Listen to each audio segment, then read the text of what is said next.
What's up, bitches? Today we is talking about the son of 50 Cent. Not this fucking guy, but this fucking guy. If you were under the age of 24, then you probably never heard of the Game. But back in 2003, he got signed to Dr. Dre, and Dre set him up with 50 Cent. Game's first album, the documentary, half of the songs were written by 50 Cent, and he had production from Dr. Dre, Kanye West, Scott Storch, and Timberland, and features from 50 Cent, Eminem, Nate Dogg, and Faith Evans. With that type of lineup during 2005, you're not gonna lose. That's like having Bad Bunny, Drake, and Youngboy. Like, no matter what, people are gonna pay attention. You give any rapper the all-star team that the Game had, they're gonna go platinum. Even today, if you gave Lil Xan features from Eminem, 50 Cent, and production from Kanye West, then he'd probably do numbers. This will work for anybody, and this worked for the Game because he went double platinum in the US and platinum in 5 other countries. So what went wrong with the Game? Well, he thinks he's better than everybody else because he's half white. He started dissing Jay-Z. 50 Cent didn't like that, so he kicked him out of G-Unit. Now that's not the full story, but that is a big part of it.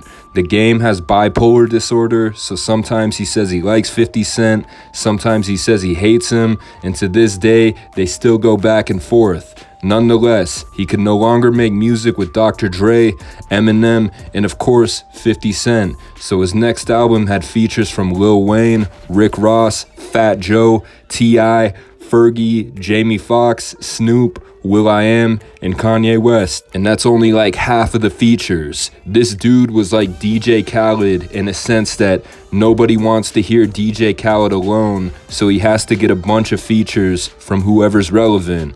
And did it work? Did his sophomore record match the success of his first record? Well, it sold just over 900,000 copies in the US, missing the platinum mark. Don't get me wrong, the man was still relevant. Now his next album came out in 2008, same thing. He had features on most of his tracks, the biggest song being My Life with Lil Wayne, actually a decent song, and again, this record sold less copies. It would be the last time he sells over 500,000 copies ever, because it's not gonna happen again. His next few albums, he did Tech 9 type numbers, but without the dedicated fan base that Tech 9 has. And again, he does the DJ Khaled thing, where he has the entire industry on his albums, guys like Kendrick, Wiz Khalifa, Tyler the Creator, and I could respect that he kept dropping albums, kept trying to make them big with all the features. He could have been like Mike Jones, who disappeared after going platinum once, but the Game never gave up. And the Game might only be selling 10,000 copies nowadays, but that's still a dream for most aspiring rappers. That's still more than the Island Boys.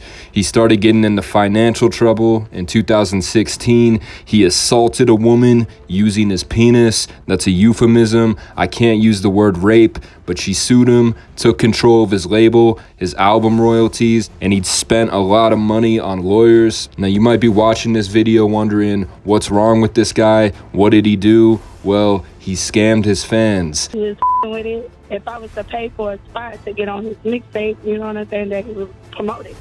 He didn't do any of that. How much did you pay to get on the mixtape? I paid $1,000. And then he laughed at me and thought it was funny when I confronted him about it.